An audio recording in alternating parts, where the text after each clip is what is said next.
नमस्कार दोस्तों, education hub के इस चैनल में एक बार फिर मैं शशांक शेखर यादव आप सभी का स्वागत करता हूं। आज हम प्रतियोगी परीक्षाओं में पूछे जाने वाले कुछ महत्वपूर्ण समास को देखेंगे। तो आइए चलते हैं। हमारा पहला प्रश्न है, देशांतर में कौन सा समास है? तो आपका ए विकल्प है द्वंद्व समास, और बी विकल्प है तत्पुरुष समास, और सी विकल्प है बहुब्रीहि समास, और डी विकल्प है द्विगु समास। तो दोस्तों, जो हमारा पहला प्रश्न है, देशांतर शब्द में कौन सा समास है, तो जो आपका पहला प्रश्न है उसका जो सही उत्तर है वो बी विकल्प है, तत्पुरुष समास आपका सही उत्तर है। फिर हम अपने अगले प्रश्न पर चलते हैं। हमारा अगला प्रश्न है, दोस्तों, दशानन में कौन सा समास है?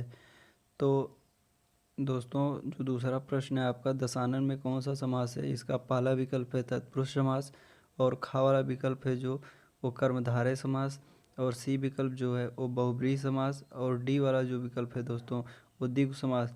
तो दोस्तों, जो आपका दशानन शब्द है उसका जो समास विग्रह होता है, दस हैं आनंद जिसके, अर्थात रावण। तो जो दूसरा वाला प्रश्न है दोस्तों, उसका जो सी वाला विकल्प है बहुब्रीहि समास, ये आपका सही उत्तर है। फिर दोस्तों, हम अपने अगले प्रश्न पर चलते हैं। हमारा अगला प्रश्न है, चौराहा शब्द में कौन सा समास है? तो दोस्तों, जहाँ पर चौराहा पंच जहाँ पर गिनती आए और वहाँ पर अलग अलग होने का भाव होता है, तो मतलब कई जगह से आकर आपस में जुड़े होते हैं, तो वहाँ पर जो समास होता है आपका वो द्विगु समास होता है। तो दोस्तों, चौराहा शब्द है, तो चौराहा का जो समास विग्रह होता है वो होता है चार राहों का समूह। तो दोस्तों, जो आपका तीसरा वाला प्रश्न है उसका जो सी वाला विकल्प है द्विगु समास, ये आपका सही उत्तर होगा।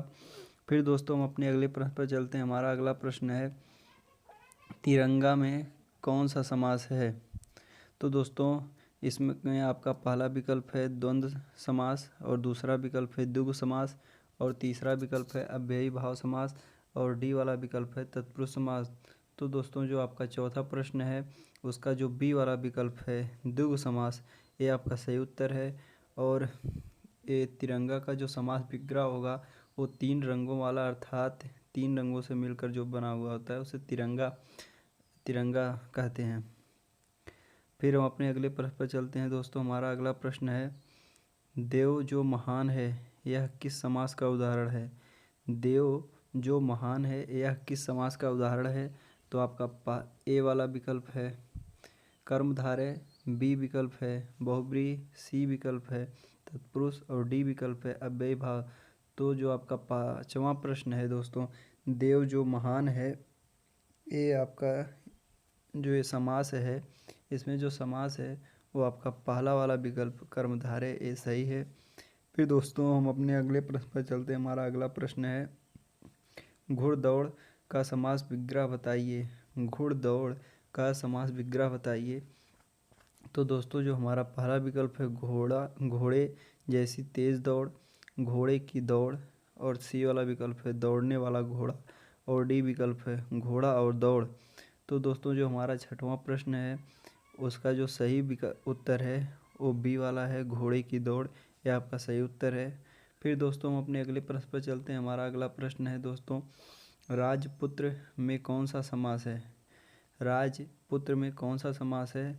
तो दोस्तों, ए विकल्प है तत्पुरुष समास, बी विकल्प है द्विगु समास, और सी विकल्प है द्वंद्व समास, डी विकल्प है कर्मधारय। तो दोस्तों, राजपुत्र जो आपका प्रश्न नंबर 7 है इसमें तत्पुरुष समास होगा, और इसका राजपूत का जो विग्रह होगा वो राजा का पुत्र ये आपका समास विग्रह होगा इसका, और इसमें जो आपका सही विकल्प होगा वो तत्पुरुष समास होगा। फिर हम अपने अगले प्रश्न पर दोस्तों चलते हैं। हमारा अगला प्रश्न है, जिस समास का पूर्व पद प्रधान हो उसे कौन सा समास कहते हैं? जो आठवां प्रश्न है आपका, जिस समास का पूर्व पद प्रधान हो उसे कौन सा समास कहते हैं? तो दोस्तों, आपका पहला विकल्प है संबंध तत्पुरुष, दूसरा विकल्प है कर्मधारय, और तीसरा विकल्प है अव्ययी भाव समास, और डी वाला विकल्प है द्वंद्व समास। तो दोस्तों, जो आपका आठवां प्रश्न है, जिस समास का पूर्व पद प्रधान होता है उसे हम अव्ययी भाव समास कहते हैं। दोस्तों, जिस समास का पूर्व पद प्रधान होता है उसे हम अव्ययी भाव समास कहते हैं। और दोस्तों जो द्वंद्व समास होता है इसमें जो आपका पूर्व पद होता है और जो अंतिम पद होता है दोनों दोनों पद जो होते हैं वो प्रधान होते हैं। फिर दोस्तों हम अपने अगले प्रश्न पर चलते हैं। हमारा अगला प्रश्न है योगदान में कौन सा समास है। जो आपका प्रश्न नंबर 9 है, योगदान में कौन सा समास है। तो दोस्तों ए विकल्प है बहुब्रीहि, बी विकल्प है अव्ययी भाव समास, सी विकल्प है तत्पुरुष और डी विकल्प है कर्मधारय समास। तो दोस्तों जो आपका 9वां प्रश्न है उसका जो सी वाला विकल्प है तत्पुरुष, ये आपका सही उत्तर है। योग में दान, योग में दान, ये आपका इसका विग्रह होगा। फिर हम अपने अगले प्रश्न पर चलते हैं। हमारा अगला प्रश्न दोस्तों तत्पुरुष समास के कितने भेद होते हैं। जो आपका 10वां वाला प्रश्न है, 10वां वाला प्रश्न है तत्पुरुष समास के कितने भेद होते हैं। तो दोस्तों तत्पुरुष समास के जो हो आपके भेद होते हैं, पहला विकल्प है दोस्तों 4, दूसरा विकल्प है 10, तीसरा विकल्प है 8 और चौथा विकल्प जो है आपका 6। तो दोस्तों तत्पुरुष समास के जो भेद होते हैं वो आपके 8 भेद होते हैं। जो आपका तीसरा वाला विकल्प है वो सही उत्तर है। फिर हम अपने अगले प्रश्न पर चलते हैं दोस्तों। हमारा अगला प्रश्न है समास कितने भेद होते हैं, समास के कितने भेद होते हैं। तो दोस्तों जो हमारा 11वां प्रश्न है उसका पहला विकल्प है 3, दूसरा विकल्प है 9 और तीसरा विकल्प है 6 और चौथा विकल्प है 8। तो दोस्तों जो हमारा 11वां प्रश्न है उसका जो सी वाला विकल्प है 6, ये आपका सही उत्तर है। 6 होते हैं तत्पुरुष समास, कर्मधारय समास, द्वंद्व समास, द्विगु समास, अव्ययी भाव और एक होता है द्विगु। फिर दोस्तों हम अपने अगले प्रश्न पर चलते हैं। हमारा अगला प्रश्न है अगोचर में कौन सा समास है। हम अपने 12वां प्रश्न हमारा है अगोचर में कौन सा समास है।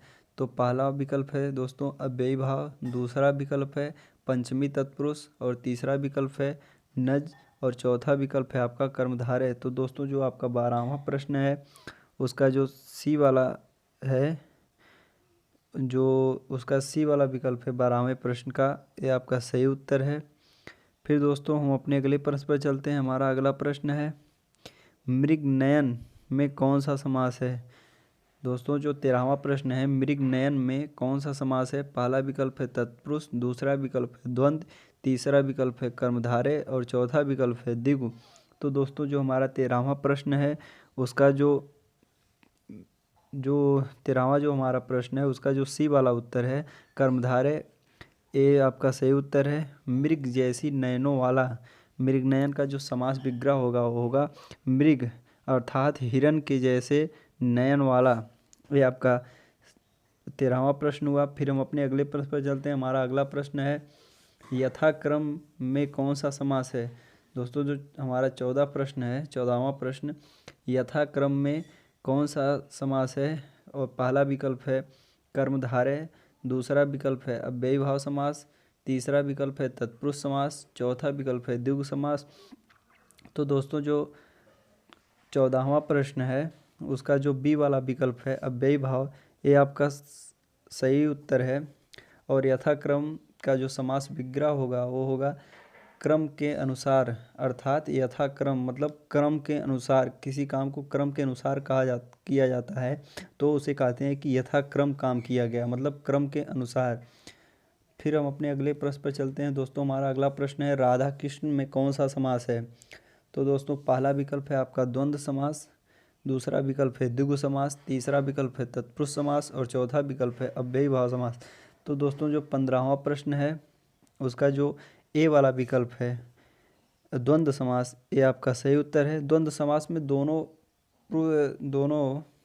प्रथम पुरुष और अंतिम पुरुष जो दोनों होता है वो प्रधान होता है और इनके बीच में योजक चिन्ह होता है। द्वंद्व समास का एक और पहचान होती है कि इन दो जहाँ पर ये समास आता है दोनों शब्दों के बीच में योजक चिन्ह होता है। राधा और कृष्ण का जो समास विग्रह होगा वो होगा राधा और कृष्ण। फिर दोस्तों हम अपने अगले प्रश्न पर चलते हैं। हमारा अगला प्रश्न है वनवास में कौन सा समास है। फिर हम अपने 16वें प्रश्न पर चलते हैं दोस्तों। हमारा 16वां प्रश्न है वनवास में कौन सा समास है। तो पहला विकल्प है दोस्तों द्वंद्व, दूसरा विकल्प है दोस्तों कर्मधारय और तीसरा विकल्प है अव्ययी भाव और चौथा जो विकल्प है तत्पुरुष। तो दोस्तों जो हमारा 16वां प्रश्न है, जो 16वां प्रश्न है उसका जो डी वाला विकल्प है तत्पुरुष, ये आपका सही उत्तर है। दोस्तों फिर हम अपने अगले प्रश्न पर चलते हैं। फिर दोस्तों जो वनवास का समास विग्रह होता है वो होता है वन का वासी। वन का वासी ये आपका तत्पुरुष समास है। फिर हम अपने अगले प्रश्न पर चलते हैं। दोस्तों हमारा अगला प्रश्न है पंचवटी में कौन सा समास है। तो पहला विकल्प है दोस्तों द्वंद्व समास, दूसरा विकल्प है द्विगु समास, और तीसरा विकल्प है दोस्तों कर्मधारय समास, और चौथा विकल्प है तत्पुरुष समास। तो जो 17वां प्रश्न है दोस्तों उसका जो बी वाला विकल्प है द्विगु समास, ये आपका सही उत्तर होगा। 5 वटों का समूह, 5 वटों का समूह पंचवटी का समास विग्रह होगा। फिर अगले प्रश्न पर चलते हैं दोस्तों। हमारा अगला प्रश्न है अनायास में कौन सा समास है। अनायास में कौन सा समास है। जो 18वां प्रश्न है उसका पहला विकल्प है द्वंद्व, दूसरा विकल्प है द्विगु समास, तीसरा विकल्प है कर्मधारय समास, चौथा विकल्प है नज। तो दोस्तों जो 18वां वाला प्रश्न है उसका जो डी वाला विकल्प है वो आपका सही उत्तर है। फिर हम अपने अगले प्रश्न पर चलते हैं दोस्तों। हमारा अगला प्रश्न है चक्रपाणी में कौन सा समास है। तो दोस्तों जो 19वां प्रश्न है चक्रपाणी में कौन सा समास है। तो दोस्तों जो 19वां प्रश्न है चक्रपाणी में कौन सा समास है, इसका पहला विकल्प है अव्ययी भाव, दूसरा विकल्प है तत्पुरुष, तीसरा विकल्प है बहुब्रीहि और चौथा विकल्प है कर्मधारय। तो दोस्तों जो 19वां प्रश्न है वो आपका इसमें चक्रपाणी मतलब चक्र को धारण करने वाला, अर्थात चक्र को धारण करने वाले। तो दोस्तों जो 19वां प्रश्न है उसका जो सी वाला विकल्प है बहुब्रीहि, ये आपका सही उत्तर है। फिर दोस्तों हम अपने अगले प्रश्न पर चलते हैं। हमारा अगला प्रश्न है जिस समास में उत्तरखंड प्रधान हो वह समास क्या कहलाता है। जिस समास में उत्तरखंड प्रधान हो वह समास क्या कहलाता है। तो दोस्तों जो आपका 20वां प्रश्न है उसमें भी आपके पास 4 विकल्प हैं। पहला विकल्प है दोस्तों अव्ययी भाव, दूसरा विकल्प है तत्पुरुष, और तीसरा विकल्प है बहुब्रीहि, और चौथा विकल्प है द्वंद्व। तो दोस्तों जो हमारा 20वां प्रश्न है उसका जो बी वाला विकल्प है तत्पुरुष समास, वो आपका सही उत्तर है।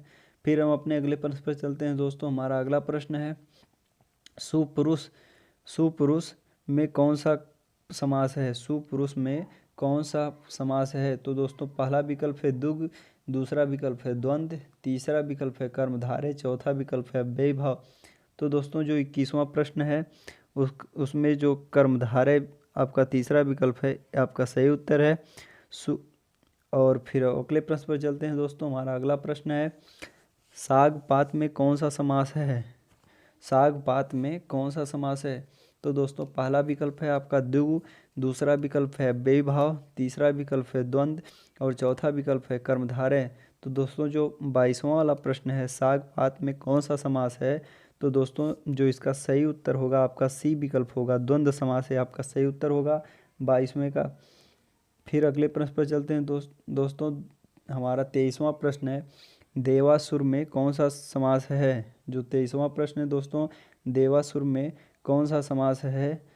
तो दोस्तों जो 23वां प्रश्न है उसका जो सी वाला विकल्प है, जो पहला विकल्प है दोस्तों 23वें प्रश्न का पहला विकल्प है तत्पुरुष समास, दूसरा विकल्प है बहुब्रीहि समास, तीसरा विकल्प है द्वंद्व समास और चौथा विकल्प है डी विकल्प है कर्मधारय। तो दोस्तों जो 23वां प्रश्न है उसका जो सी वाला विकल्प है द्वंद्व समास, ये आपका सही उत्तर है। और दोस्तों फिर अगला प्रश्न हमारा 24वां प्रश्न है देश प्रेम में कौन सा समास है। तो दोस्तों 24वें प्रश्न का पहला विकल्प है तत्पुरुष, बी वाला विकल्प है द्विगु समास, सी वाला विकल्प है बहुब्रीहि समास और डी वाला जो विकल्प है दोस्तों अव्ययी भाव। तो दोस्तों जो 24वां प्रश्न है देश का प्रेम, ये आपका जो पहला विकल्प है तत्पुरुष समास, ये आपका सही उत्तर है। फिर दोस्तों अगले प्रश्न पर चलते हैं। हमारा अगला प्रश्न है कन्यादान में कौन सा समास है। जो 25वां प्रश्न दोस्तों कन्यादान में कौन सा समास है। तो पहला विकल्प है दोस्तों तत्पुरुष समास, दूसरा विकल्प है द्विगु समास, तीसरा विकल्प है दोस्तों कर्मधारय समास और चौथा विकल्प है जो है द्वंद्व समास। तो दोस्तों जो 25वां प्रश्न है कन्यादान, कन्या का दान, ये आपका जो है 25वां प्रश्न का जो है पहला वाला विकल्प तत्पुरुष समास, ये आपका सही उत्तर है। इसी के साथ दोस्तों आज का वीडियो समाप्त होता हुआ। अगर वीडियो अच्छा लगा हो तो लाइक, सब्सक्राइब और कमेंट ज़रूर करें। मिलते हैं अगले वीडियो में। धन्यवाद।